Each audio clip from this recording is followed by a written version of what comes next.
Ernesto, naging mabuting tao tayo na napakaraming taon. Kahit ang pagbabalik loob sa kanya ay ginawa natin, sapagkat ayaw nating kamulatan ng anak natin ng kasamaan. Gusto natin siyang mamuhay ng normal at may takot sa Diyos. Ngunit sa nangyari kay Esmeralda, hindi ko hahayaan ang mga gumawa nito sa kanya. Magbabayad sila, Ernesto! Magbabayad sila! Matitikman nila ang aking kalupitan! Taon 1987, Mindanao. Isang mapagpalang araw, ang kwentong aking ibabahagi ay hango sa totoong buhay, at ang lahat ng tauhan at lugar ay aking itatago sa totoo nitong mga pangalan, sapagkat nabubuhay pa ang iilan sa mga karakter sa kwentong ito sa kasalukuyang panahon. At ito'y bilang respeto na rin sa mga nabubuhay pa na mga tauhan at sa mga taong namumuhay pa sa lugar na yon ng tahimik at mapayapa. Sa isang liblib na baryo sa Mindanao, nanahan ang mag-asawang sina Ibiang at Ernesto. Sa kanilang simpleng buhay ay masaya sila at puno ng pagmamahalan, lalo na nang isilang ni Ibiang ang kanilang anak na si Esmeralda. Itinuturing ng mag-asawa na isang biyaya mula sa langit ang kanilang anak, lalo na't napakaganda nitong bata at napakaputi. Inisip nila na ito na marahil ang biyaya ng Panginoon dahil sa pagbabalik loob nila sa Kanya. Bantog na mambabarang si Ibiang noon sa kanyang lupaing sinilangan sa Iloilo. Kaya naman sakay ng barko ay nakipagsapalaran silang mag-asawa sa Mindanao, kasabay na rin ang pagbabago ni Ibiang at pagbabalik loob sa Diyos. Walang araw na hindi nagpapasalamat ang mag-asawa sa mga pagpapalang kanilang natatanggap, maliit man o malaking bagay. Hanggang sa nagdalaga na si Esmeralda at kailangan na niyang mag-aral sa bayan. Madalas siyang ihatid ng ama at sunduin sapagkat liblib ang lugar na kanilang tinitirhan. O anak, ang madalas kong bilin ha? Huwag kang makikipag-usap sa mga estranghero. Opo, tatay. Huwag po kayong mag-alala. Palagi kong tinatandaan ang inyong mga bilin ni ina. O, paano po, tay? Mamaya po ulit, baka mahuli na ako sa aking klase. O sige, huwag kalimutang kumain, ha? Opo, tatay. Ay, ang batang ito talaga. Nagliliparan ang alikabok sa paligid, gawa ng pagragasa ng gulong ng mga sasakyan ng mga batang may kakayahan sa buhay sa maduming kalsada. Halos hindi na makita ang paligid dahil sa alikabok. Napapabuntong hininga na lamang si Mang Ernesto habang tinatanaw ang mga sasakyang papasok sa bakuran ng paaralan na pinapasukan ng kanyang pinakamamahal na anak. Ay nako, ibang-iba talaga ang asal ng mayayaman. Akala nila'y pag-aari na nila itong buong kalsada. Aniya, sabay alis pabalik sa gubat kung saan sila nakatirang mag-anak. Samantala, sa paaralan naman nila Esmeralda, masaya siyang binabati ng kanyang mga kaklase. Marami kasing kaibigan si Esmeralda dahil bukod sa napakaganda, mabait din siya sa kanyang mga kakilala. Hindi maipagkakailang marami ang humahanga sa kanya, ngunit marami rin ang naiinggit ng palihim. At isa na doon si Jessie, ang kanyang inaakalang matalik na kaibigan. Esmeralda! Dito! Buti naman nandito ka na. Akala ko mahuhuli na. Hindi natapos ni Esmeralda ang kanyang sasabihin dahil sa kanyang nasaksihan. Bilib na talaga ako sa iyo, Esteban. Akalain mo yun? Binilhan ka ng papa mo ng sasakyan? Ako pa ba? Madali lang lambingin si Papa. Isang pawa ko lang, bibigay ka agad yun. At saka tol, nag-iisang anak lang ako. Kaya sunod ang layo ko sa buhay. Nagtatawanan silang umalis papasok sa eskwelahan, habang si Esmeralda ay nangungunot ang noo habang nakatingin sa papalayong grupo nila Esteban. Natigil lamang ang kanyang pagmamasid sa papalayong binata nang marinig ang tila kinikilig na si Jessie. Ang gwapo talaga ni Esteban. Siya ang pinapangarap kong lalaki. Mayabang pero may pagyayabang naman. At bagay naman kami, pareho kaming mayaman. Mukhang may gusto ka kay Esteban ah. Ha? Ay, naku. Kasi Huwag ka mag-alala, Jessie. Ligtas sa akin ang lihim mo. Wala makakaalam na gusto mo siya. Salamat, Esmeralda. Kinabahan ako. Ang daldal ko kasi. Ay, naku. Tama na yan. Tara na. Baka mahuli na tayo. Pagdating nila sa loob ng eskwelahan ay makikita nila si Esteban kasama ang kanyang mga kaibigan na nakaupo sa isang puno sa gitna ng palaruan. Tahimik na naglalakad sila Esmeralda nang may sumipol sa kanila na sinundan naman ng malulutong na tawa at hiyawan. Hindi lang pinansin ni Esmeralda habang si Jessie ay kilig na kilig. Nagpatuloy sila sa paglalakad nang bigla silang tinawag ni Esteban. Esmeralda Andrade, parang hindi mo narinig ang tawag ko ah. Kailan pa naging pagtawag ang sipol? Magandang araw, Esteban. Mahiyain lang talaga si Esmeralda. Ganun ba? Baka naman bingi lang yung kaibigan mo. Naiinis namang lumingon si Esmeralda sa kanya. Napapitlag pa ang binata sa paraan ng pagtitig ni Esmeralda. Maging si Jessie ay nagulat din sa ginawang yon ng kanyang kaibigan. Paano naging pagtawag ang pagsipol, Mr. Esteban Agustin, Esmeralda? Ayon, Mr. Agustin. Talagang hindi kami lilingon sapagkat hindi naman kami aso. Wala rin naman kaming kasabay na aso para sumipol ka. Natawa na lamang si Esteban, ngunit agad siyang tinalikuran ni Esmeralda. Napahinto pa ang dalaga at tinawag si Jessie na patuloy sa pagpapantasya sa binata. Napapailing na lamang siyang tinawag ang kaibigan na agad naman nitong ikinasunod kay Esmeralda. Buong araw, naging abala ang dalawa. Nang mag-uwian na, ay sabay silang naglalakad palabas ng eskwelahan. Ilang sandali pa, nakita na ni Jessie ang kanyang sundo. Mayaman sina Jessie at may sasakyan sila. Madalas siyang ayain nitong sumabay na lamang sa kanya, ngunit madalas din niyang tinatanggihan, sapagkat susunduin naman siya ng kanyang ama. Nagpaalam na sila sa isa't isa at sinabing magkita na lamang sila kinabukasan. Napatango na lamang si Esmeralda habang tinatanaw papaalis ang kanyang kaibigan. Tahimik niyang inaabangan ang kanyang ama dahil wala pa ito. Nagtataka naman siya sapagkat ito ang unang pagkakataon na nahuli ang pagdating ng kanyang ama. Habang naghihintay siya ay narinig niya ang tunog ng sasakyan na paparating na sinasamahan pa ng mga hiyaw ng mga kabataang laki sa layaw. Malayo pa lamang ang mga ito ay napuno na ng alikabok ang daan. Bagay na ikinainis na lamang ni Esmeralda habang siya ay nananabi sa gilid. Nagulat na lamang siya nang huminto ang sasakyan sa kanyang harapan. Tinataboy niya pa ang mga alikabok na dulot noon. Miss Andrade, mukhang nag-iisa ka. Sumabay ka na sa amin. Saan bang bahay mo? Ihahatid ka na namin. Hindi na, maraming salamat na lang. Susunduin ako ni tatay. Sigurado ka? Hindi pa naman ligtas sa panahon ngayon, lalo na sa magagandang katulad mo. Mas magiging ligtas ako kung hahayaan niyo na lamang ako.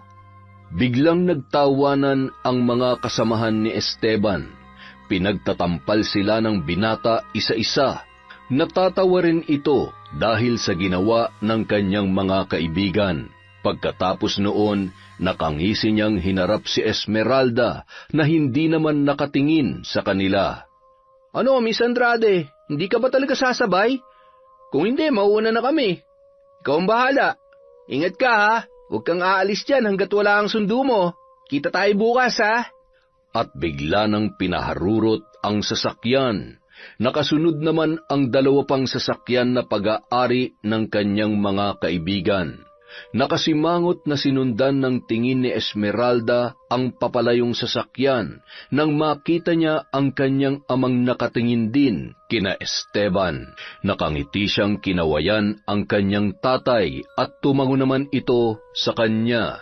Anak, ikaw ba'y binabastos ng mga kaklase mo sa paaralan? Tanong ni Aling Ibyang habang hinahanda ang kanilang hapunan. Nangunot naman ang noo ni Esmeralda sa sinabi ng ina na tila ba nalilito siya. Natigilan naman ang kanyang ina sa ginagawa nito at hinarap ang kanyang anak. Napabuntong hininga na lamang habang nakatingin kay Esmeralda. Nakita ka raw kasi ng tatay mo na kausap ang nag-iisang anak ng mga Agustin. Baka kako ay binabastos ka na nila. Napatingin naman si Esmeralda sa ama na kasalukuyang nagpapakain ng kanilang mga alagang hayop. Ito ang libangan ng kanyang ama kapag hindi ito nangangahoy at nilalakuyon sa bayan. Napangiti naman siya habang pinapanood yon na kinakausap ang mga alagang manok na parang mga tao. Hay nako, si tatay talaga, masyadong maalalahanin. Huwag kayong mag-alala, Nay, walang nambabastos sa akin. At saka, hindi ako papayag na may mambastos sa akin, no? Ang nakita ni tatay kanina, inalok ako ni Esteban na sumakay. Masyado raw kasing delikado para sa babayang umuwi mag-isa paghapon na. Pero anak, lagi mong tatandaan ang bilin namin ng iyong tatay, ha? Palagi siya nag-aalala sa iyo, kaya sana mag-iingat ka. Nay, kayo rin na nagsabi na lagi kong kasama ang Panginoon, kaya huwag po kayong mabahala. Ayaw ko kayong pinag-aalala ni tatay, kaya palagi ako nag-iingat.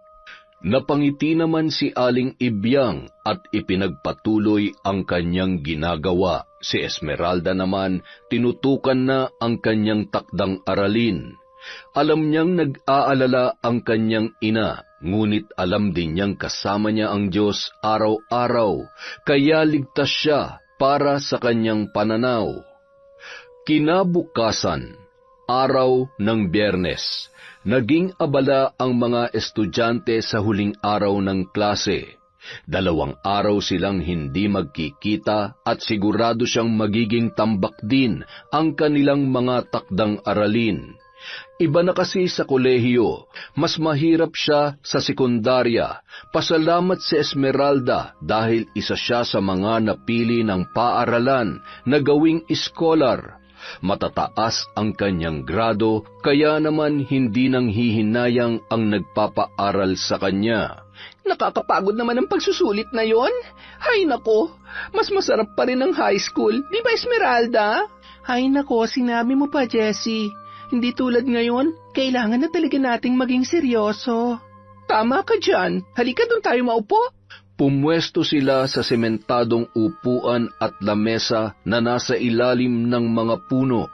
Masaya pa silang nagkukwentuhan. Ang hindi nila alam, mayroong nagmamasid sa kanila. Nang makaupo na sila, ay agad na lumapit ang binatang si Esteban. Napakunot ang noo ni Esmeralda habang si Jessie ay halos mamilipit sa sobrang kilig nang makita ang binata. Kumusta na kayo, magagandang chicks? Ay, ikaw pala Esteban. Ayos lang kami. Nakangiting nakatingin si Esteban kay Jessie habang ang babae ay halos maihina sa sobrang kilig.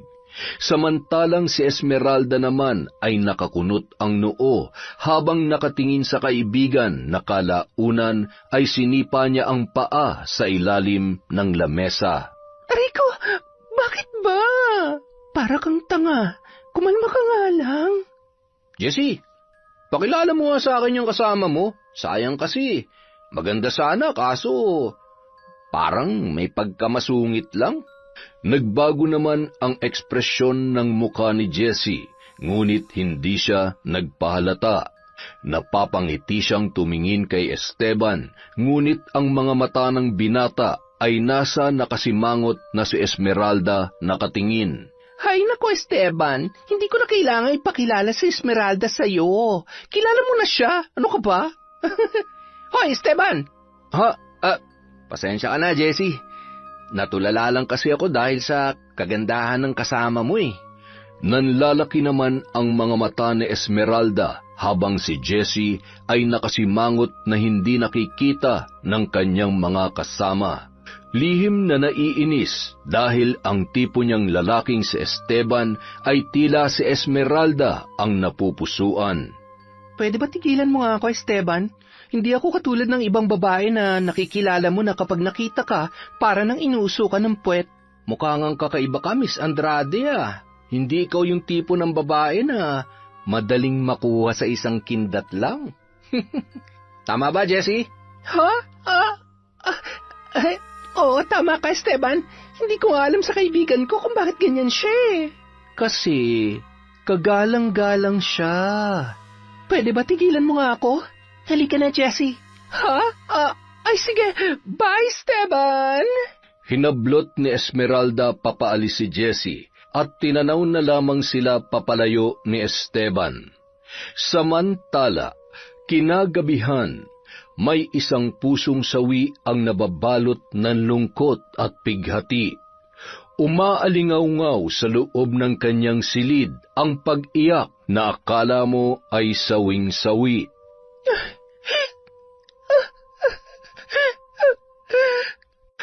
Ano bang nangyayari dun sa batang yun?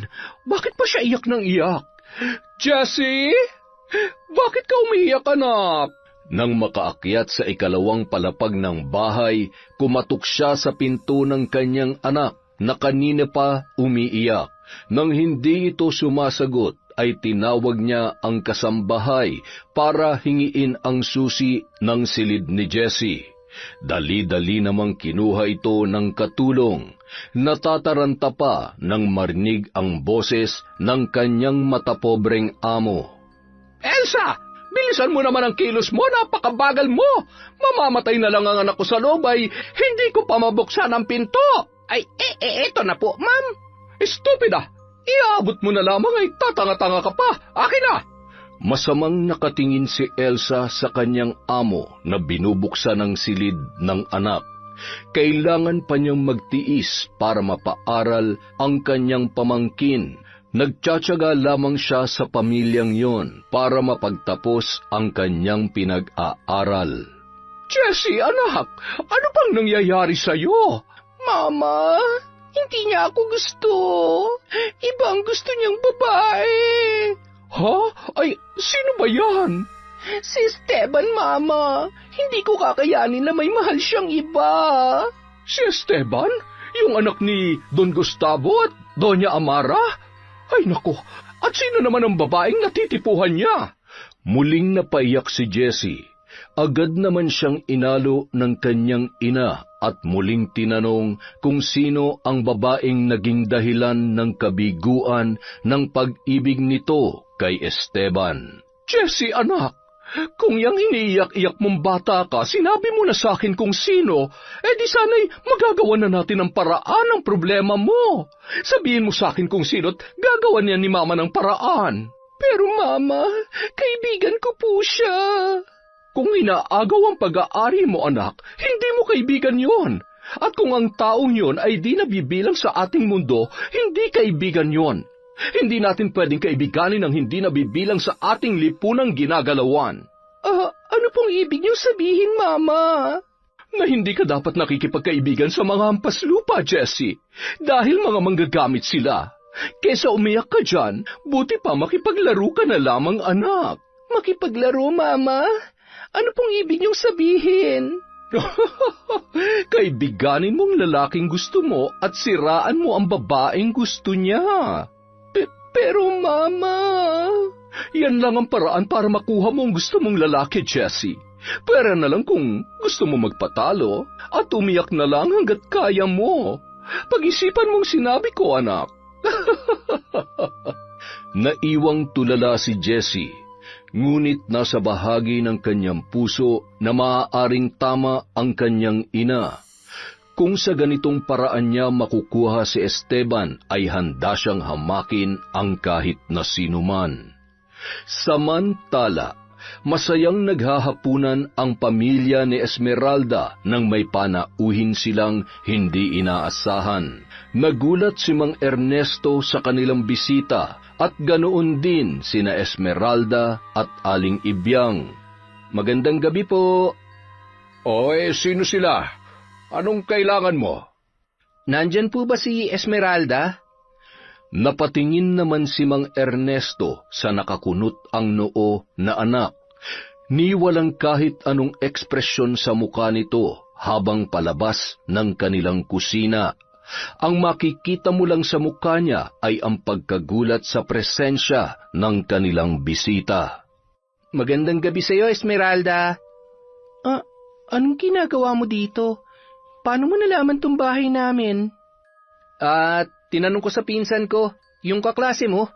Ang totoo niyan, siya dapat ang pupunta rito para ihatid tong takdang aralin nyo. Kaso, sumama ang pakiramdam niya kaya nakisuyo siya sa akin. Ang mabuti pa papasukin mo ang bisita mo, anak. Gulat namang napalingon si Esmeralda sa kanyang ina at makikita sa mukha nito na hindi niya gusto ang tinuran noon.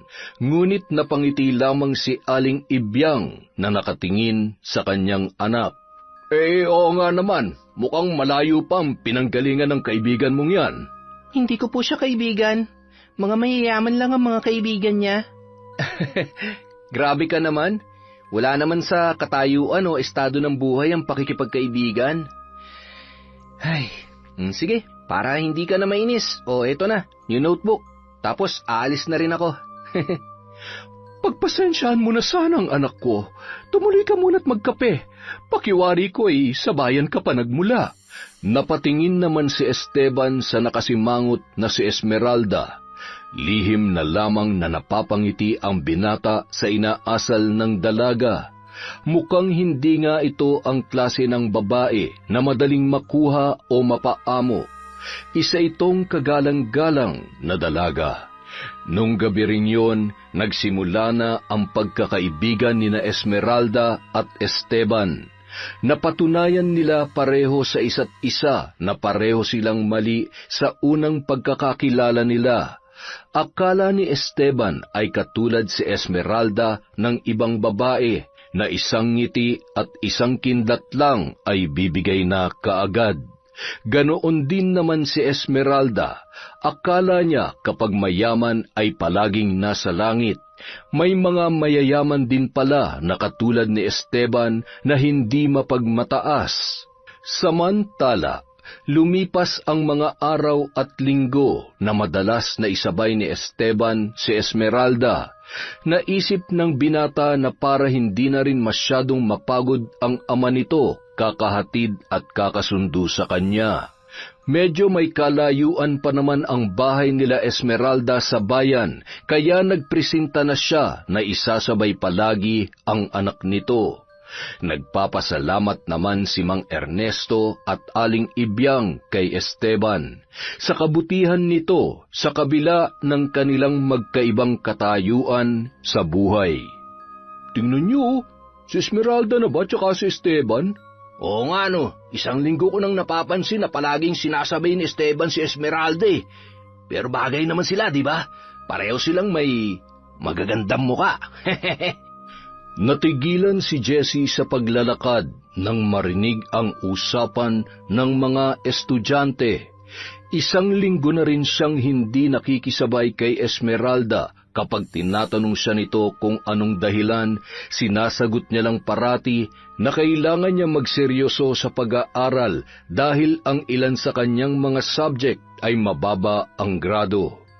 Salamat, Esteban. Sinabi ko naman sa iyo, hindi mo na ako kailangang sunduin. Ano ka ba? Kabawasan din to sa gawain ng tatay mo. Tsaka sabi ko naman, di ba, para na rin ako naghatid ng nakababatang kapatid. O sige, mauna na ako ha. Magkita na lang tayo mamaya. Tumango na lang si Esmeralda. Napangiti naman ang binata at hinagod siya sa ulo na parang bata. Napasimangot pa siya't nagulo ang kanyang buhok na ikinatawa naman ni Esteban. Tumakbo na ito papalayo habang siya napapailing na hinatid ng tanaw ang papalayong binata. Nang akto na siyang aalis para pumasok sa klase, ay nagulat siya nang pagharap niya ay masama ang tingin sa kanya ni Jessie. Napangiti naman siya at kinawayan ang kanyang kaibigan. Ngunit nagulat siya nang walang imik itong tumalikod sa kanya. Napakunot ang noo ni Esmeralda, ngunit hinabol niya pa rin yun. Jessie! Jess! Sandali! Teka lang. Ano ba? Bakit ba? Galit ka ba sa akin? Nung isang araw mo pa ako hindi pinapansin, may nagawa ba akong kasalanan sa'yo? Kung pakiramdam mo meron, baka nga. Jessie naman, ayoko ng ganito tayo. Hindi ako sanay. Isa pa, alam mo naman na ikaw lang ang nagtsatsaga na makipagkaibigan sa akin. Yun na nga eh. Ako lang ang nagtsatsaga na kaibiganan ng pobreng katulad mo. Pero anong ginawa mo? Trinaydor mo ko. Tama nga si Mama. Kayo mahihirap, manggagamit kayo. Napalingon ang ibang estudyante nang sumigaw si Jessie. Napatingin naman sa paligid si Esmeralda, kaya inalo niya si Jessie. Hihilahin niya sana ito sa lugar kung saan malayo ang mga tao, ngunit hinila ni Jessie ang kanyang braso, bagay na ikinagulat ni Esmeralda. Jessie, mag-usap tayo nang walang nakakarinig. Problema nating dalawa to. Bakit? Nahihiya ka? Nahihiya ka marinig nila na ahas ka na nagkukunwaring kaibigan? Ano bang sinasabi mo dyan, Jessie? Anong ahas? Anong pinagagalingan ng mga salitang yan? Tama ng pagkukunwari mo, Esmeralda. Akala ko pa naman iba ka sa lahat. Alam mo na gusto ko si Esteban. Lahat ng damdamin ko para sa kanya, alam mo. Sabi mo ayaw mo sa kanya, pero anong ginawa mo? Inahas mo siya sa akin. Mga agaw ka. Nasa ilalim pala talaga ang kulo mo. Ahas! Tama na, Jessie. Wala akong inaagaw sa'yo. Unang-una, hindi naman naging kayo. Ano? Napakakapal ng mukha mo! Akto niyang sasampalin si Esmeralda, ngunit nasanggayon ng dalaga, na ikinagulat naman ni Jessie. Maging ang mga estudyanteng nakasaksi sa pagtatalo nilang dalawa ay nagulat din. Kalmado lang si Esmeralda, ngunit makikita mo sa kanyang muka ang galit. Wala akong inaagaw sa'yo at huwag mo akong tatawaging ahas. Hindi ko akalain na aabot tayo sa puntong ito, Jessie, dahil lamang sa lalaki. Dahil sa lalaki, aawayin mo ako? Gusto ko malaman mo, para ko lang kapatid si Esteban at ganun din siya sa akin. Hinahatid niya ako dahil naaawa siya sa tatay ko. Pero kung ganyang ugali ang ipapakita mo sa kanya, sigurado kong hindi kanya magugustuhan. Bakit di ko nakita agad ang tunay mong kulay? Sa ating dalawa, mas ahas ka dahil magaling kang magbalat kayo. Naiwang nakatulala si Jessie. Sa tanang buhay niya na magkasama sila ni Esmeralda ay ngayon lamang niya ito nakitaan ng galit. Ngunit hindi na mahalaga sa kanya kung anuman ang nararamdaman ni Esmeralda. Gagawin niya ang sinabi ng kanyang mama. Hindi siya papayag na mawala sa kanya si Esteban. Samantala, kinabukasan, araw ng Sabado, matapos nilang magtalo ni Esmeralda ay nagpasya siyang humingi ng tawad. Ngunit ito'y kunwari lamang dahil bahagi ito ng kanyang mga nabuong plano. Sakto namang may gagawin silang proyekto sa paaralan, kaya ito ang tamang oras na gagawin niya ang balak na kunwaring paghingi ng tawad. Esmeralda, pwede ba kitang mabala? Uy, ikaw pala, Jessie. Tamang-tama, ako din may sasabihin ako sa'yo. Halika, doon tayo. Biglang nagbago ang muka ni Jessie. Hindi ito ang inaasahan niyang reaksyon ni Esmeralda. Iniisip niya kung bakit masyado itong mabait para makalimot agad sa nangyari. Dito na lang tayo. kung hindi naman masyadong mahalagang sasabihin mo. Sige. Gusto ko lang sanang humingi ng paumanhin sa mga sinabi ko kahapon. Ganun ba? Ako din may sasabihin. Gusto ko sanang Bigla niyang sinampal ang kanyang sarili. Nagulat si Esmeralda sa ginawang yon ni Jessie. Maging ang mga estudyante ay napalingon dahil sa pagsigaw ng dalaga. Nagulat naman si Esteban at agad na lumapit sa dalawa. Ano nangyari? Jessie, paano ka? Esmeralda, ano nangyari kay Jessie? Kung nagulat ka, Esteban, mas nagulat ako. Ano nangyayari sa'yo, Jessie? Bakit sinampal mo sarili mo? Ano akala mo sa akin, Esmeralda? Baliw? Para saktan ko ang sarili ko? Ikaw ang nagsabi niyan, hindi ako.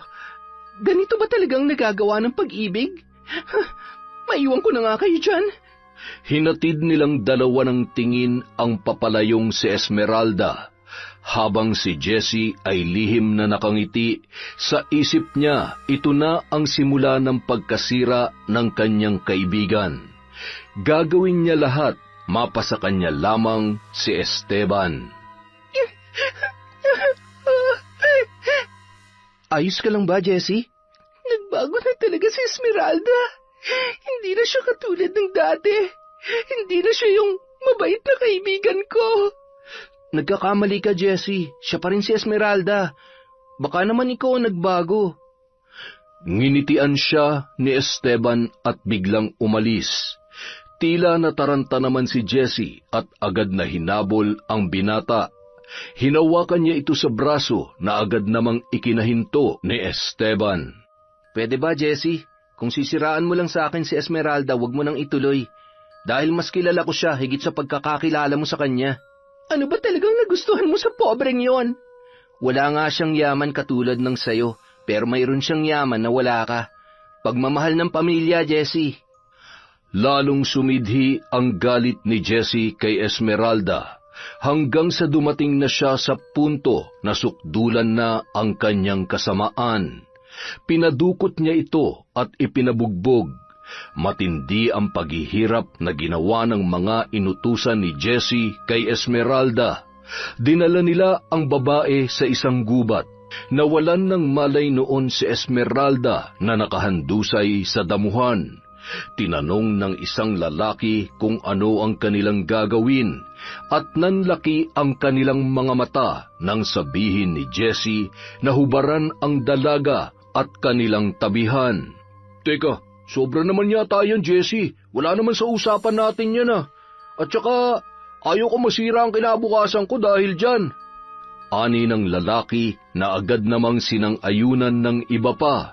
Halata sa mukha ni Jessie ang inis at masama niyang tinitigan ang kanyang mga kasamahan. Kukunan ko lang naman kayo ng picture. Wala naman ako sinabing galawin niyo, mga tanga. Isa pa, hindi ko naman isasama ang mukha niyo. Sige na, tabihan niyo na. Nag-aalangan man ay ginawa pa rin yon ng kanyang mga kasama. Panay ang tawa ni Jessie kasama ang ilan pang babae na kaibigan niya habang panay ang kuha niya ng larawan. Nang matapos na ay sinabi niyang iwanan na nila si Esmeralda. Nag-aalangan man ang ibang mga kasamahan, ngunit wala silang magawa. Nagising si Esmeralda nang may tumapik sa kanya. Napabalikwas pa siya ng bangon nang makita ang dalawang matanda na sa wari niya ay mag-asawa. Tinanong siya ng mga ito kung ano ang kanyang ginagawa sa damuhan at bakit puro siya pasa. Nagpalinga-linga lamang siya sa hindi pamilyar na lugar. Nang mapansing punit-punit ang kanyang damit ay nanlaki ang kanyang mga mata. Ganoon din ang dalawang matanda na nasa kanyang harapan. Agad na ibinigay ng matandang babae ang kanyang balabal at tinanong nila kung taga saan si Esmeralda. Matapos yon ay kanilang inihatid. Maging ang kanyang mga magulang ay nagtaka sa nangyari. Panayang tanong nila kay Esmeralda kung ano ang nangyari. Para di mag-alala ang mga magulang ay sinabi niyang nadapa siya dahil nagtatakbo siya sa takot nang makakita ng baboy ramo.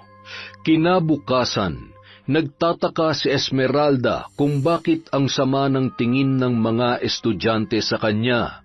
Binabati niya ang mga ito, ngunit sa halip na batiin siya pabalik, tila kinukutya pa siya ng mga yon. Nagpatuloy lang siya sa paglalakad nang makasalubong niya si Jessie kasama ang mama nito. Estupida! Ano ba? Hindi mo ba nakikita ang dinaraanan mo? Pasensya na po. Ikaw pala yan, Jessie? Kilala mo to? Ay, teka, hindi ba't siya yung nasa picture? Nakikipagkilala ka sa mga ganitong klase ng tao? Mama, kaibigan ko siya. Kaibigan? Kaibigan mong bayarang babaeng ito? Nanlaki ang mata ni Esmeralda sa kanyang narinig. Malinaw na malinaw sa kanyang tainga ang sinabi ng mama ni Jessie. Mababakas naman sa kanyang muka ang pagtataka. Mas lalong umugong sa paligid ang bulong-bulungan. Ano pong bayaran? Sino pong Ikaw! Sa bagay, naiintindihan ko naman. Kapag lumaki ka sa hirap at mataas ang pangarap mo, gagawin mong lahat para lang makamit yon. Kahit pa maging bayaran ka, nakakahiya na nakakaawa. Bawiin niyo pong sinabi niyo. Hindi ako bayarang babae.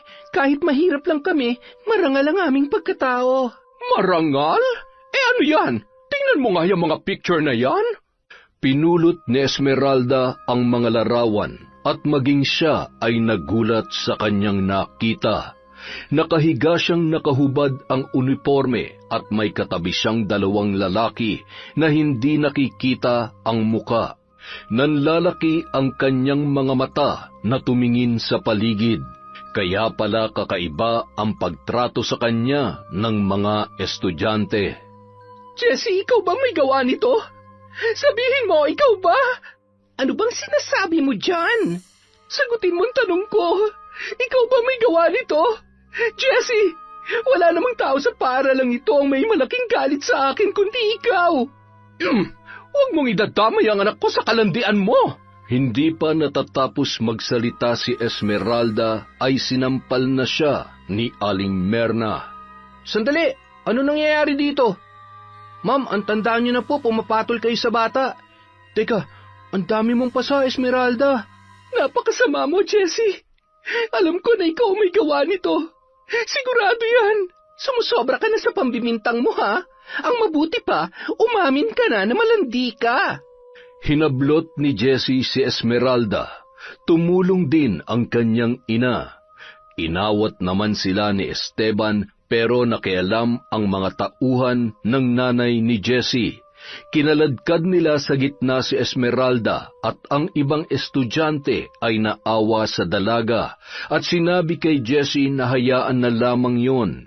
Ngunit isang titig lang ni Jessie ay tiklop ang lahat. Makinig kayong lahat, lalo ka na Esteban. Ang babaeng mahal mo ay nakikipaglandian sa kung sino-sinong lalaki para lang makapag-aral. Ito ba ang babaeng gusto mo, Esteban? Ito ba? Tingnan mo mga larawan niya. Sa tingin mo ba tatanggapin ng tatay mo ang babaeng ito? Napatingin si Esteban sa mga picture na nasa lupa. Maging siya ay nanlaki ang mga mata. Napatitig siya kay Esmeralda na umiiling-iling, ngunit tila mas nangibabaw kay Esteban ang paniwalaan ang huwad na katotohanan sa larawan. Esmeralda, totoo ba to? Paano mo nagawa to? Esteban, kilala mo ako. Hindi ko yan magagawa. Alam mo yan. Pero ano tong nasa larawan? Paano mo ito ipapaliwanag? Iginalang kita, Esmeralda, dahil akala ko iba ka sa ibang babae. Hindi ko magagawa ang bagay na yan. Saksi ang langit at ang lupa, pati ang mata ng Diyos na hindi ko yan magagawa. Sabihin mo ng totoo, Jessie. Sabihin mo. Sige, sasabihin ko ang totoo. Ginagawa mo nga yan. Tinago ko lang para maprotektahan ka. Hindi kita hinusgahan dahil naunawaan ko na gusto mo marating ang magandang buhay. Patawad, Esmeralda! Sinungaling ka! Tama na! Mali ang pagkakakilala ko sa'yo. Akala ko mabuti kang babae at marangal, pero ganyan ka pala. Ang babaw ng pagkakakilala mo sa akin, Esteban. Ang babaw ng pangunawa mo. Pagsisisihan mo ang araw na ito. Sa oras na malaman mo ang totoo, hindi ka patutulugin ang konsensya mo. Alam kong may kabayaran ng lahat ng ito. Sinusumpa akong pagbabayaran mong lahat ng ginawa mo.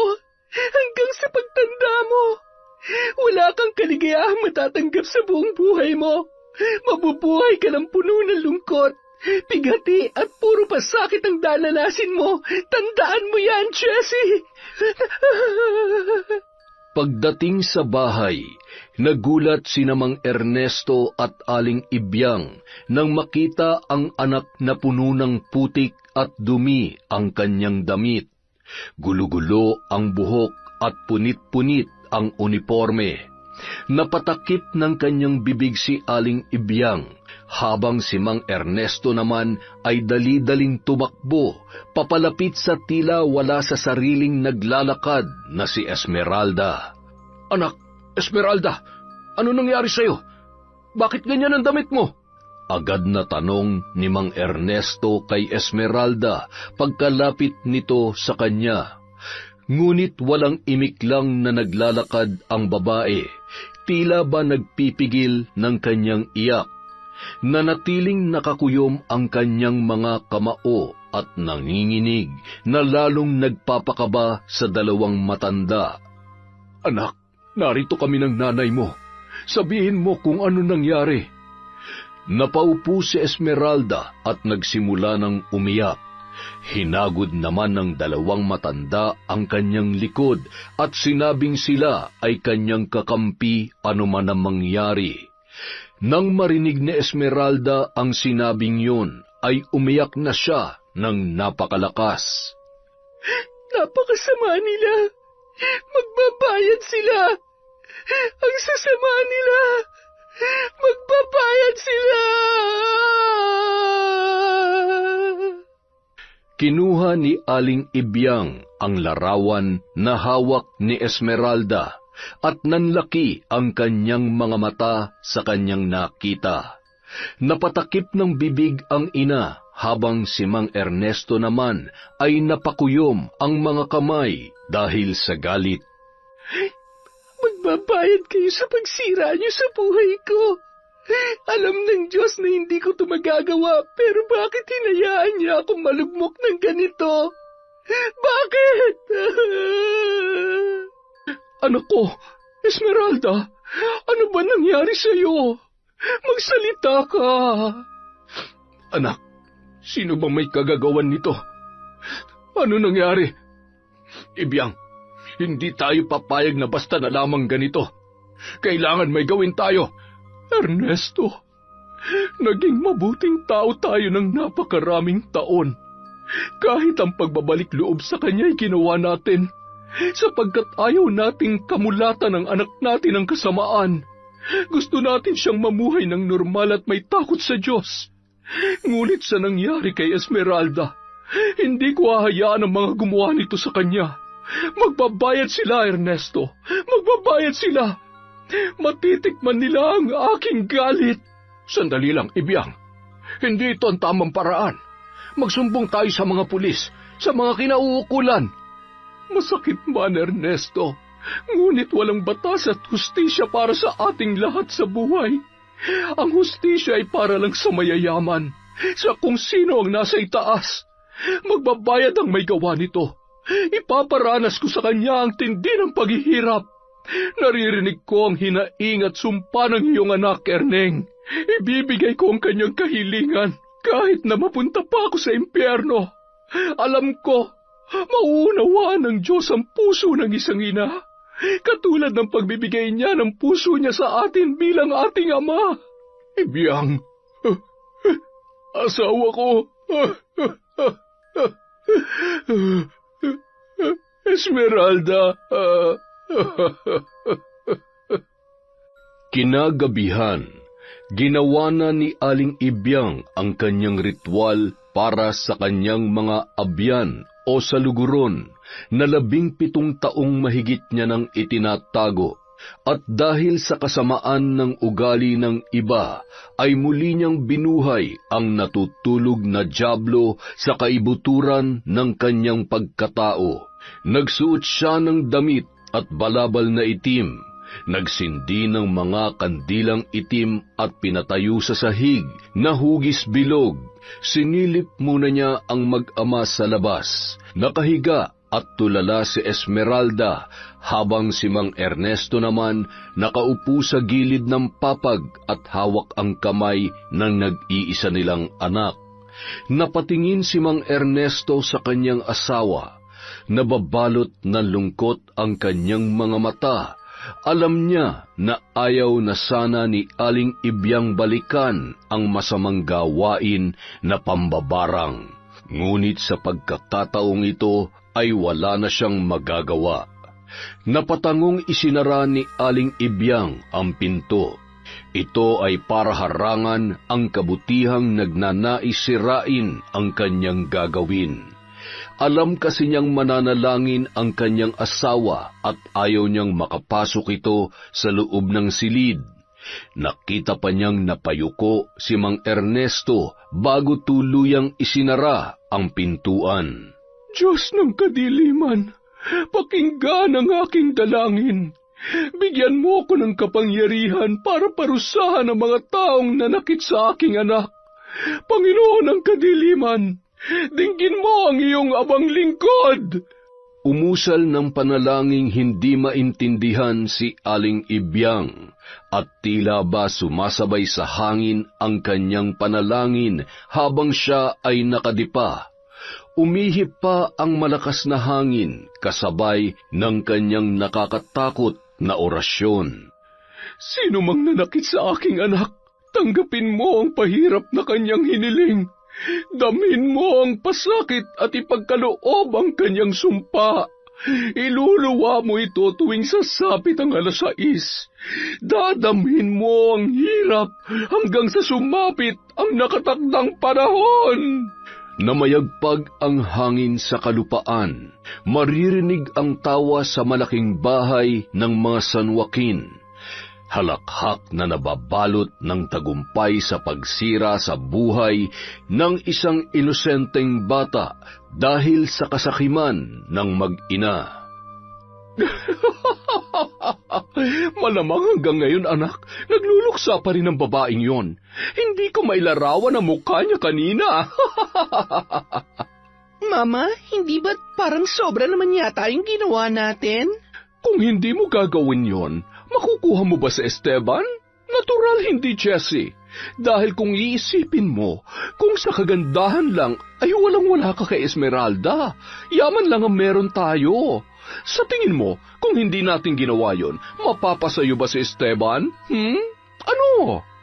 Natahimik na lamang ang dalaga sa tinuran ng kanyang ina. Natatawa talaga ako kapag naaalala ko.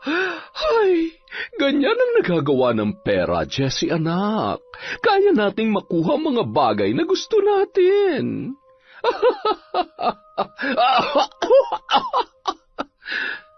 Ayos ka lang ba, Mama? Hinagod ni Jessie ang likod ng kanyang ina. Ubo yun ng ubo hanggang sa sumakit ang kanyang tiyan. Medyo nag-aalala na si Jessie sa nakikita niya sa kanyang mama, lalo na nang makita nitong nagsusuka na ito na halos iluwana ang kanyang bituka. Mama, ano nangyayari sa'yo, Ma? Ador! Ador! Nasaan na ba yung driver na yun? Mang Ador! Ma'am. Uy, madam, ano nangyari? Tumawag kayo ng doktor! Dalian niyo! Aalis na sana si Mang Ador nang magsuka si Merna ng mga sinulid. Nanlaki ang mga mata ni Mang Ador, habang si Jessie naman ay napapasigaw. Napatingin sa orasan ang driver. 6:00 na. Tila alam na agad ng matanda ang nangyari sa kanyang amo. Mukhang binarang po ang mama ninyo. binarang siya. Nako, ano nang gagawin natin? Nanlaki ang mga mata ni Jesse sa sinabing yon ng tsuper. Ngunit mas lumaki ang kanyang mga mata nang makita kung gaano kahaba ang isinusuki ni Merna na sinulid. Natapos lamang ito sa pagsusuka nang sumapit na ang 7:00 ng gabi.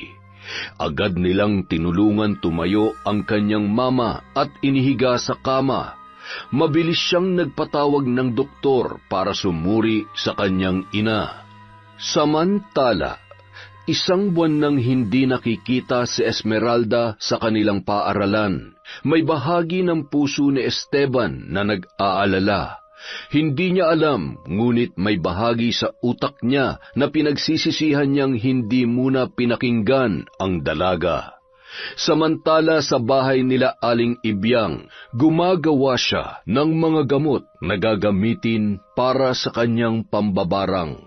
Tuturuan niya ng leksyon ang sinumang nanakit sa kanyang anak na si Esmeralda. Nanatili pa ring tahimik ang kanyang anak at walang kibo.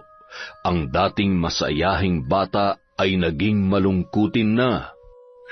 Aking alaga, maglakbay ka, alupihan ko. Alamin mo kung sino ang babaeng tinamaan ng aking kulam. Magtungo ka sa bayan. Sabihin mo sa akin ang kanyang pangalan. Sige na, humayo ka. Pinakawalan ang alupihan at muling nagdasal ng nakakatakot na orasyon. Tila sumasabay sa hangin ang kanyang boses. Diyos ng kadiliman, pahirapan mo ang halangang kaluluwa. Nais kong makaramdam siya ng sakit ng tiyan na halos hindi niya nakakayanin. Anumang dinanas ng aking anak ay doblehin mo. Dinggin mo ang panalangin na nagsusumamong ina. Daranasin niya ang parusang ito hanggang sa hilingin niya na ang kanyang kamatayan.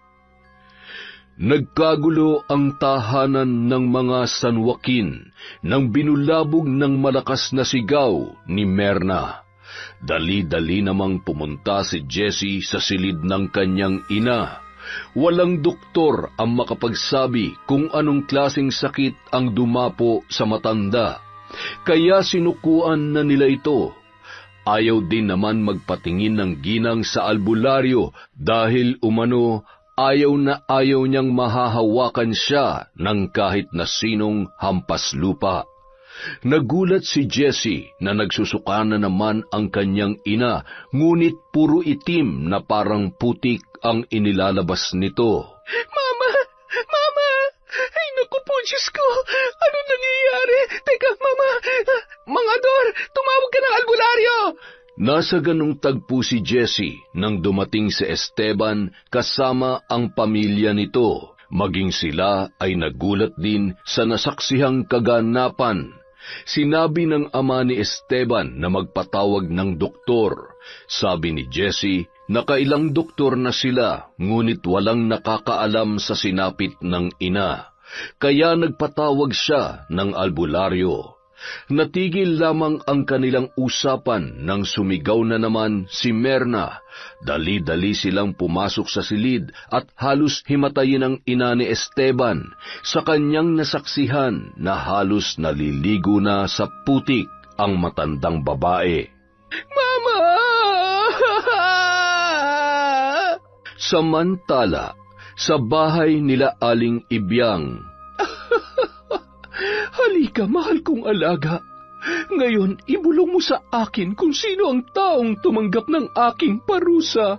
tanong niya sa inutusang alupihan.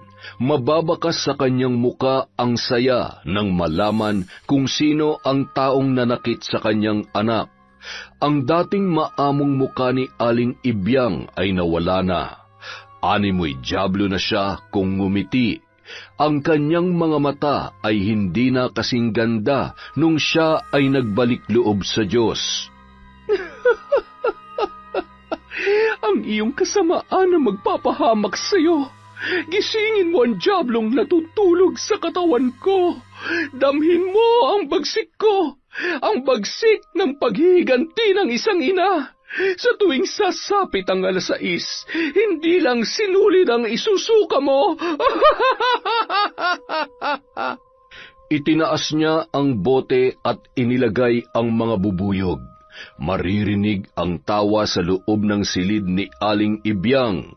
Samantala si Mang Ernesto naman ay naiiyak na nakayakap sa kanyang anak na si Esmeralda. Tila nawala sa sarili si Esmeralda, nakangiti ito na parang may sinasariwa. Ngunit iiyak din na akala mo ay may naaalalang mapapait na karanasan. Hindi alam ni Mang Ernesto kung saan siya nagkulang sa Panginoon, ngunit ganun pa man, alam niyang may rason ang lahat. Diyos ko, Amang mahabagin, patawarin mo kung nagkulang kami. Patawarin mo nawa ang aking asawa.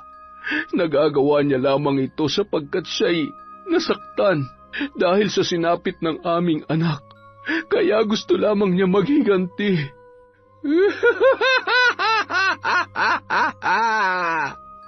Samantala, sa bahay naman nila Jessie ay tahimik silang nagbabantay sa kanyang ina. Ginagamot ito ng albularyo. Nakahilig ang ulo ni Jessie sa balikat ni Esteban habang hawak ng lalaki ang kanyang kamay. Matagumpay niyang naagaw ang lalaking kanyang pinakamamahal, kaya nagahalo ang saya at lungkot sa kanyang damdamin. Napatayo lamang sila nang lumabas ang albularyo. Napapailing ito na tumingin sa dalaga. Kumusta ho si Mama? Didiretsuhin na kita, iha. Binarang ang mama mo. Malakas ang mambabarang at wala siyang balak patawarin ang iyong ina. May bagay kayong nagawa sa kanya, kaya kayo ay binalikan. Pakiusap, gawin niyo po ang inyong makakaya. Pagalingin niyo ang mama ko. Babayaran ko po kayo kahit na magkano. Iha, kung ang barang ay nagmumula sa inggit, madali lamang yung gamutin. Nakagawa ng kasalanan at kasamaan ng iyong ina, kaya siya ay binabarang ngayon. Mabubuting tao ang mga sinaktan ng mama mo. Paghingi ng tawad ang mabisang gamot. Gayunpaman, gagawin natin ang lahat ng ating makakaya. Sige, babalik ako bukas. Gagawa ako ng gamot ngayon. Ay, naku po, Diyos ko. Sino naman na magpapabarang sa aking ina? Huminahon ka. Huwag ka masyadong magpapapaniwala sa mga ganun. Isa pa, hindi naman totoo ang barang. Totoo yun, iho. Isipin ninyong mabuti kung sino nagawan nyo ng kasalanan. Magaling na albularyo si Mang Gaston. Kilala niya ang mga mambabarang dito kaya nasabi niyang mabuting tao ang mga yon. Malamang po ay nagrabyado sila ng inyong ina, Ma'am Jessie. Naiwang walang imik sina Jessie at Esteban. Ang mga magulang naman ng binata ay nakikinig lamang. Nasa ganoon silang tagpo nang sumigaw na naman si Merna. Nagkatinginan pa sila at dali-daling pumasok sa silid. Nang buksan nila ang pinto ay nagsigawan sila sa dami ng bubuyog. Hindi nila alam kung saan nanggaling ang mga yun, kaya agad na binuksan ni Esteban ang mga bintana. Napatakip ng bibig si Jessie nang makitang sa bibig ng kanyang ina lumalabas ang mga bubuyog kasabay ng sinulid. Mama, Diyos ko po, ano nangyayari? Huwag ka mag-alala, Mama. Gagaling ka. Sino mga taong yan? Si Esteban at ang kanyang pamilya, Mama. Mama, kailangan lakasan mo ang loob mo. Hindi ko kayang mawala ka, Mama. Tinawag ng kanyang ama si Esteban. Hinagod muna ng binata ang likod ng kasintahan at sumunod sa kanyang magulang. Umalis na tayo. Ayokong madamay pa tayo sa nangyayari sa buhay nila. Marahil totoo nga ang sinabi ng katulong nila na masama ang ugali ng mag-inang yan, kaya binarang. Halika na. Pero Papa, kailangan ako ni Jessie. Sabi ko halika na. Wala nang pero-pero. Sige na, Esteban. Sundin mo na ang papa mo. Lumabas ang magulang ni Esteban nang hindi nagpapaalam kay Jessie. Nananatiling nakatayo si Esteban nang tawagin siya muli ng kanyang ama. Napalingon siya kay Jessie at sinabihang siya ay babalik. Ihahatid lamang niya ang kanyang mga magulang. Napatango naman sa kanya ang dalaga.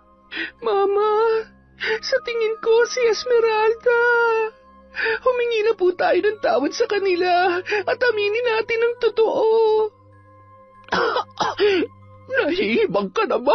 Hindi tayo hihingi ng tawad. Hayaan mo na lang ako mamatay kesa humingi ng tawad sa mga hampas lupang yon.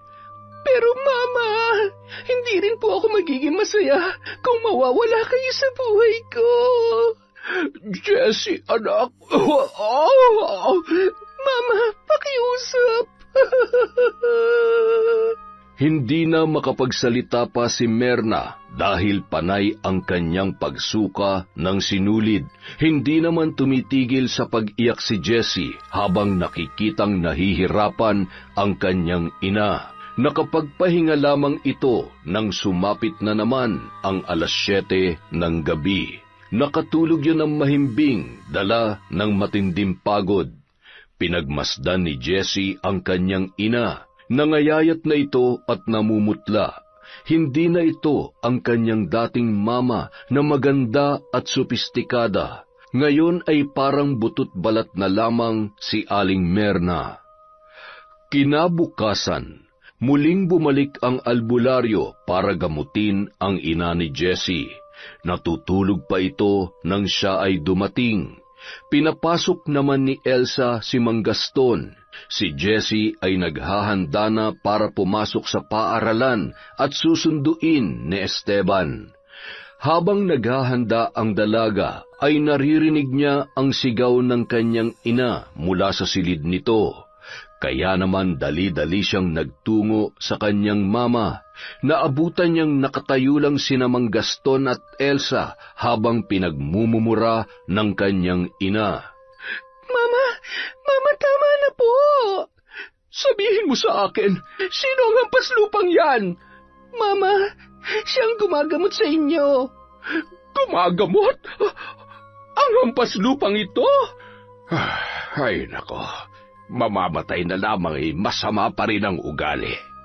Doktor ang kailangan ko, hindi ang kung sino-sinong hampas lupa. Palayasin mo yan ngayon din. Mama! Natahimik si Aling Merna. Maging ang palabas na sanang si Mang Gaston ay napahinto at napalingon kay Jessie. Habang ang dalaga ay nagpipigil ng kanyang galit at nakakuyom ang kanyang mga kamao sa gilid ng kanyang mga hita. Kasalukuyan silang nasa ganoong tagpo nang biglang dumating si Esteban. Tama na, Mama! Tama na! Walang doktor na makakagamot sa'yo. Lahat sila sumuko na. Bunga lang to ng pagkakasala natin, Mama. Hanggat hindi ka humihingi ng tawad, hindi ka gagaling. Manahimik ka, estupida! Anong kasalanan ang sinasabi mo? Kay Esmeralda, Mama. Yung ginawa natin sa kanya. Nanlaki ang mga mata ni Esteban nang marinig ang sinabing yon ni Jessie. Pumasok siya na ikinagulat ni Jessie at maging ng kanyang ina. Napaiyak si Jessie nang makitang mababakas sa mukha ni Esteban ang matinding galit at pagtatanong. Totoo ba yung narinig ko? Jessie? Ano yung ginawa ninyo?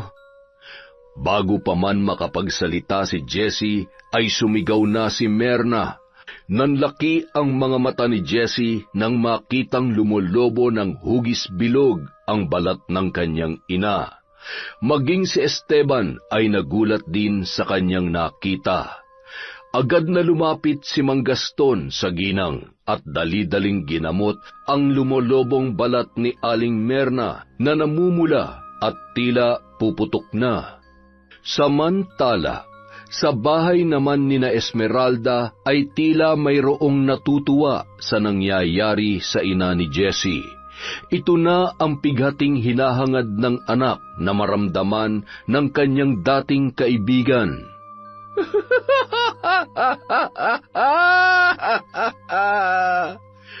Ibiyang, asawa ko. Tama na, asawa ko. Itigil mo na yan. Tingnan mo, Ernesto. Ang ginawa nila sa nag-iisa nating anak. Nawala na siya sa sarili dahil sa kanilang kasakiman at kasamaan.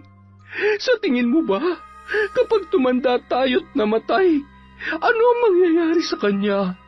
Sino ang mag-aalaga sa anak natin? Sino, Ernesto? Ibiyang, nagkakasala na tayo sa Diyos. Tama na. Kung nasa kanyang katinuan si Esmeralda, natitiyak kong hindi niya ito magugustuhan. Nagdurusa ang anak natin, Ernesto, dahil sa kasamaan ng ibang tao. Saan tayo nagkulang? Saan tayo nagkamali? Ano, Ernesto, ang hindi natin nagawa para sa Diyos? Ginawa ko naman ang lahat. Nagbago ako. Naging mabuti akong tao para sa iyo at sa aking anak. Tinalikuran ko ang dati kong ginagawa para lamang kalugdan niya ako. Pero bakit hinayaan niya mangyari ito? Bakit, Ernesto? Kinalugdan ka niya, Ibiyang. Kaya niya tayo biniyayaan ng anak. May mga rason kung bakit nangyayari ito. Marahil isa itong pagsubok sa atin. Pagsubok sa ating pananampalataya at katapatan. Naging mahina tayo. Ikaw, nagpadala ka sa bugso ng iyong damdamin. Hanggat hindi sila humihingi ng tawad, dadanasin nilang mag-ina ang hirap at pasakit. Yan ang panata ko sa aking abyan. Kung nagdurusa sila, yun ay dahil sa kasamaan ng kanilang puso. Hindi ko nakagagawan yun. Niyakap na lamang ni Mang Ernesto ng mahigpit ang kanyang asawa. Alam niyang mas malakas ang kabutihan ng puso ni Aling Ibiyang sapagkat hindi malakas na barang ang kanyang ginawa. Kung gugustuhin ng babae ay mas malakas pa ang kanyang kapangyarihan. Sa isang iglap lamang ay kaya niyang patayin ang kanyang bibiktimahin. Hayaan mo na akong tapusin ang aking nasimulan. Pagkatapos nito, aalis na tayo sa lugar na ito. Lilipat tayo ng panibagong lugar kung saan mas marami ang mabubuti ang puso. Nauunawaan kita, asawa ko. Nauunawaan kita.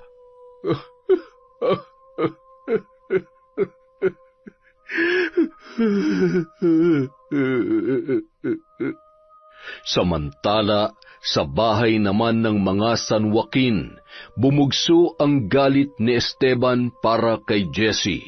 Hindi niya lubos akalain na magagawa ni Jesse ang bagay na yon. Sinira nito ang maganda nilang pagkakaibigan ni Esmeralda. Hinusgahan niya ang dalaga na di man lang inaalam kung ano ang katotohanan. Esteban, nagawa ko lamang yun dahil mahal kita. Lintik na pagmamahal yan, Jesse. Ang sama ng pagmamahal mo. Ilang demonyo bang sumapi sa'yo para sirain mo ng gano'n si Esmeralda? Mabuting tao ang kanilang pamilya. Mga taong walang ibang hangad kundi ang mamuhay ng marangal at mapayapa. Nagagalit ka sa akin dahil sa kanya. Nagagalit ako sa iyo dahil demonyo ka. Kayo ng mama mo. Kaya kayo pinarurusahan dahil sa kasamaan nyo. Sasagot pa sana si Jesse nang biglang sumigaw ang kanyang ina. Nanlaki ang mga mata niya nang pumutok ang mga lumulobong balat.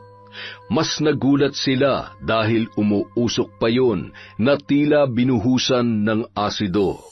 Panay ang sigaw ni Merna habang si Gaston ay panay ang tapal ng mga halamang gamot para maibsan ang hapdi na nararamdaman ni Aling Merna. Ngunit pinagtatapon lang yon ng babae at pinagsisipa si Gaston, kaya naman ito ay natumba. Mama, ano ba? Sinabi ko na palayasin mo na ang paslupang ito. Doktor ang kailangan ko. Wala na nga doktor na gustong gumamot sa inyo, Mama. Wala na. Si Mang Gaston na lamang ang makakagawa ng paraan o ang paghingi natin ng tawad sa ginawa nating kasalanan. Hindi ko gagawin yan. Kung ganon, mas mabuti pang hilingin mo na lamang na ikaw ay mamatay na. Nanlaki ang mga mata ni Jessie, pati na rin ang iba nilang mga kasamahan dahil sa kanilang narinig. Ngunit seryoso ang muka ng albularyo sa kanyang tinuran. Bawiin yung sinabi niyo. Hindi, dahil yun na lang ang tanging paraan para matapos na ang paghihirap niya. Nawala sa katinuan ng dalagang inyong sinira. Naging miserable ang kanyang buhay. Ang dating dalagang masayahin ay wala na sa kanyang katinuan dahil sa kasakiman at kasamaan ninyo. Tulungan mo na lamang ang mama mong mamatay. Tutal hindi rin naman sa langit ang kanyang punta. Mukhang nagkamali si Esmeralda na pagbigyan ng pag-ibig ko. Dahil ang sabi niya sa akin, mahal mo daw ako. Minahal kita, Jessie, at nagpasya kong ituring na lang na kapatid si Esmeralda. Sapagkat pareho kaming walang kapatid. Pero nagkamali ako. Demonyo ka pala. Esteban! Esteban, sandali! Buntis ako! Dinadala ko ang anak mo! Ngunit hindi na siya pinakinggan pa ng binata at nagtuloy-tuloy ito sa paglabas. Napaupo si Jessie at humagulgol ng iyak. Ang katulong naman at ang driver ay lumabas na at tila walang pakialam sa kanyang nararamdaman. Napatingin lang siya nang makitang sumisigaw ang kanyang mama dahil sa hapdi. Ngunit sa halip na maawa ay mas bumugso ang inis niya sa ina dahil napakatigas ng puso nito. Wala na tayong magagawa, Mama. Tiisin mo na lang ang hapdi. Gusto mo yan kaya tiisin mo. Masyadong matigas ang puso mo. Kaya pagdusahan mo yan. Estupida! Yan pang igaganti mo sa... Hanapin mo na lamang ang gumawa nito sa akin at ipapatay mo! Mama, sukdo lang na yung kasamaan mo. Kahit mapatay mo ang gumawa sa iyo niyan, wala nang magbabago. Hindi ka ba natatakot sa Diyos, Mama? Masyado ka mapagmataas. Samantalang nung hindi ka pa napulot ni Papa, isa ka rin namang bayarang babae. Manahimik ka. Wala kang utang na loob. Bakit? Kung hindi kita kinuha nung bata ka pa, di sana hindi ka ganyan ngayon. Ha? Anong ibig niyo sabihin, Mama?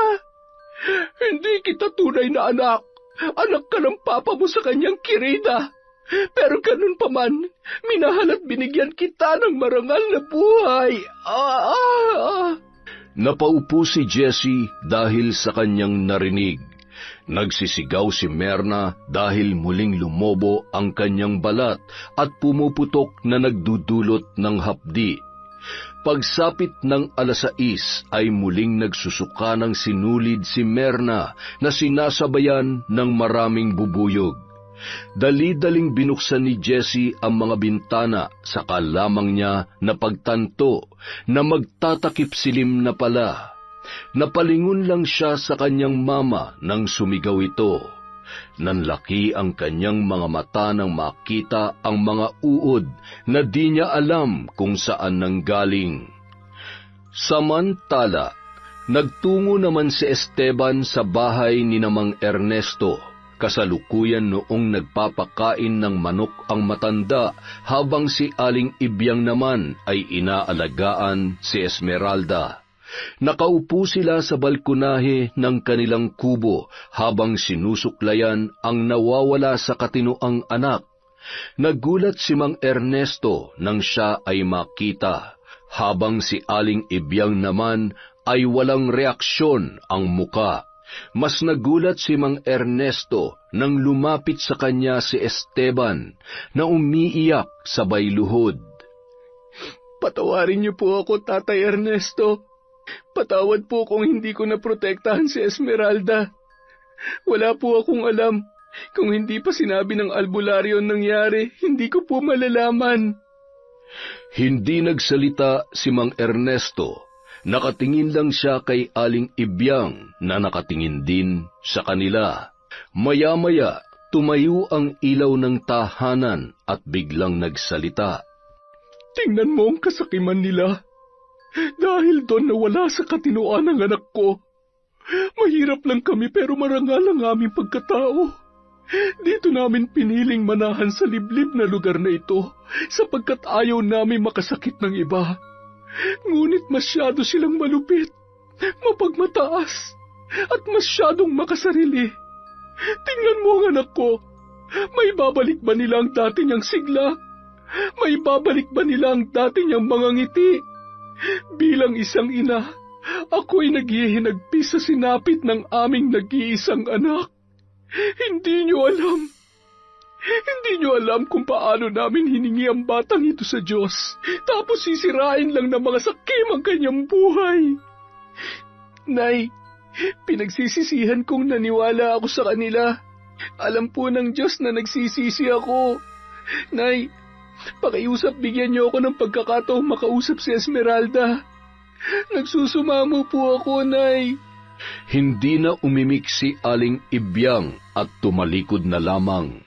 Napatango naman si Mang Ernesto bilang tugon sa kanyang hiling. Alam naman kasi ng matanda na naging mabuti si Esteban kay Esmeralda at nakita nila kung paano nito inalagaan ang kanilang anak. Hindi kasalanan ni Esteban ang nangyari. Ang tanging pagkakamali lang niya ay naniwala siya agad sa kanyang nakita. Lumapit si Esteban. Nahabag siya sa sinapit ng dalaga. Nakatulala lang ito at wala sa sarili. Esmeralda? Pagtawag niya, ngunit hindi man lang tumingin sa kanya ang dalaga. Napaiyak si Esteban sa sinapit ni Esmeralda. Nawala na ang dati nitong masayang mata at muka. Esmeralda, ako to, si Esteban. Nang hawakan niya ang pisngi ng dalaga, ay napatingin ito sa kanya. Ang mga mata nito ay tila ba inaalala kung kaninong kamay ang may hawak sa kanyang muka. Napangiti lang ang dalaga, ngunit may luhang namuo sa kanyang mga mata. Nagulat si Mang Ernesto sa kanyang nasaksihan at agad na lumapit sa dalawa. Esmeralda, tutulungan kitang ibalik ang lahat sa dati. Magpapagamot tayo. Alam ko nagagaling ka. Ang mama ko ay doktor ng mga ganitong kaso. Tutulungan ko kayo. Kakausapin ko siya. Huwag kayong mag-alala. Mabait ang mga magulang ko. Esteban? Napatingin silang lahat kay Esmeralda. Hinawakan na mahigpit ni Esteban ang kanyang muka. Gusto ko nang umuwi kina tatay at nanay. Namimiss ko na sila. Baka nag-aalala na sila sa akin. Napaiyak na lamang ang mga magulang ni Esmeralda at niyakap siya ng mahigpit. Maging si Esteban ay napaiyak na rin, kaya nagpasya siyang ipasuri si Esmeralda bilang tulong niya sa mga magulang ng dalaga at maibsan ang kanilang mabigat na pasanin at pighati. Lumipas ang mga araw, naging balakid na para kay Jessie ang kanyang ina. Kahit anong gawin niya ay ayaw nitong humingi ng tawad, dahilan para mas lumala ang nararamdaman niya sa katawan. Mas tumindi pa ang kanyang pagsusuka ng sinulid at ang masama pa nito, lumobo na ang kanyang tiyan. Sa tuwing sasapit ang 6:00 ay umaalon-alon yun na para bang may lamang maraming tubig. Nagtungo siya sa simbahan nung araw ng linggo. Napansin niya ang sasakyan ni Esteban na nakaparada sa may simbahan. Napahawak siya sa kanyang tiyan na noon ay mag-iisang buwan na. Kinakabahan man ay bumaba si Jessie para magtungo sa simbahan. Ngunit nagkasalubong sila ni Esteban kasama si Esmeralda na wala sa sarili at akay-akay ng kanyang ama. Nagulat si Jessie sa kanyang nakitang sitwasyon ni Esmeralda. Jessie, anong ginagawa mo dito? Magsisimba. Ikaw? Ibig kong sabihin, ang tagal nating hindi nagkita. Magandang umaga, Esmeralda. Kumusta ka na?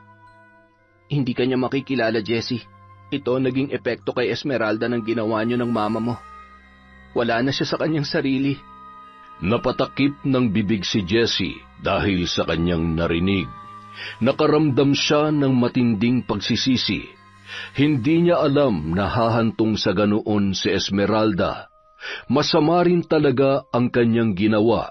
Pinabugbog niya ang kaibigan at ginawan ng hindi totoong kwento para sa kanyang pansariling interes. Hindi na siya nakaimik pa. Sinundan na lamang niya ng tingin ang papalayong sina Esteban, Esmeralda at ama nito na si Mang Ernesto. Nagdadalang tao ang babaeng yon? Biglang nagkatinginan sina Mang Ernesto at Esteban dahil sa tinuran ni Esmeralda. Napatingin din siya sa papasok na si Jessie sa simbahan. Mahaba ang araw, ngunit napakadali lamang ng oras. Nakaupo si Jessie sa tabi ng ina nang bigla na lamang itong nagsalita. Jessie, anak, aabutan ko pa kaya ang iyong karawan? Mama, kailangan mo mabuhay na matagal. Gusto kong masilayan pa ng anak ko ang kanyang lola. Buntis ka? Sino ang ama? Si Esteban po, Mama. Kaya lamang baka hindi na siya bumalik sa akin. Ito na marahil, Mama, ang kabayaran ng lahat ng kasalanan ko. Marahil ay ito na ang sumpa sa akin ni Esmeralda na hindi ako magiging masaya hanggang pagtanda ko. Nakagawa ako ng malaking pagkakasala dahil sa ginawa ko. Nasira ko ang buhay niya. Nasa ganoon silang pag-uusap nang bigla na namang magsuka si Merna. Sa pagkakataong yun ay puro tubig at sinulid ang kanyang isinusuka. Patuloy sa pag-agnas ang kanyang balat at paglabas ng mga bubuyog. Minsan ay may uod pa yung kasama at mayroong pagkakataon na nakakasulasok na ang isinusuka ng kanyang ina. Mama, pakiusap. Humingi na tayo ng tawad. Para sa akin at para sa inyong apo. Magpagamot ka na kay Mang Gaston. Kailangan ka namin ng apo mo, Mama.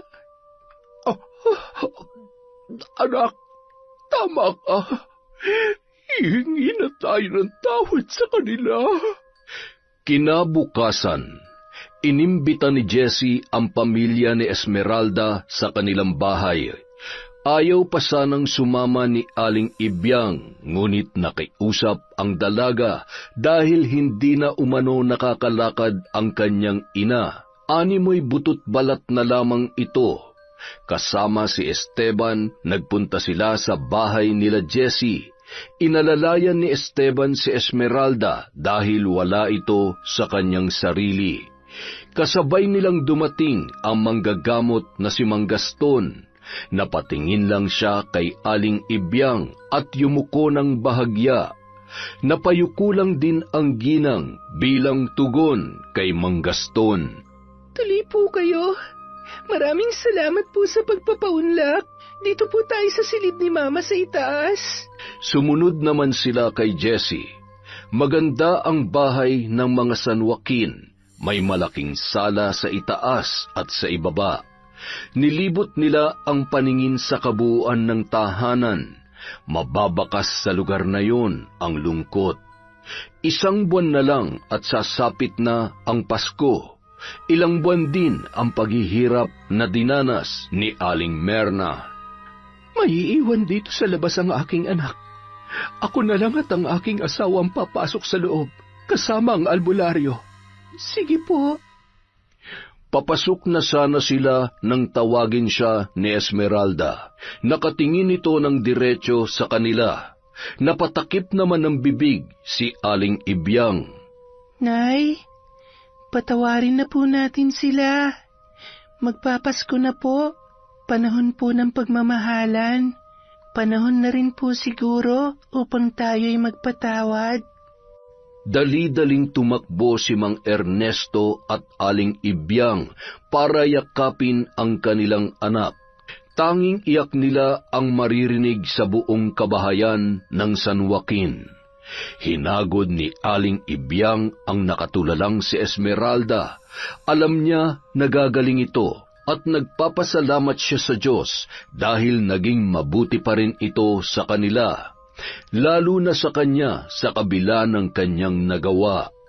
Pumasok na sila sa loob at napaiyak si Aling Merna. Agad siyang nanghingi ng tawad kina Ibyang at Mang Ernesto.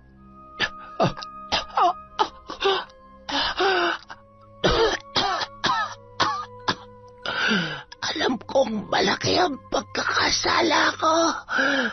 Patawarin niyo sana ako. Hindi sapat ang paghingi ng tawad sa ginawa ko.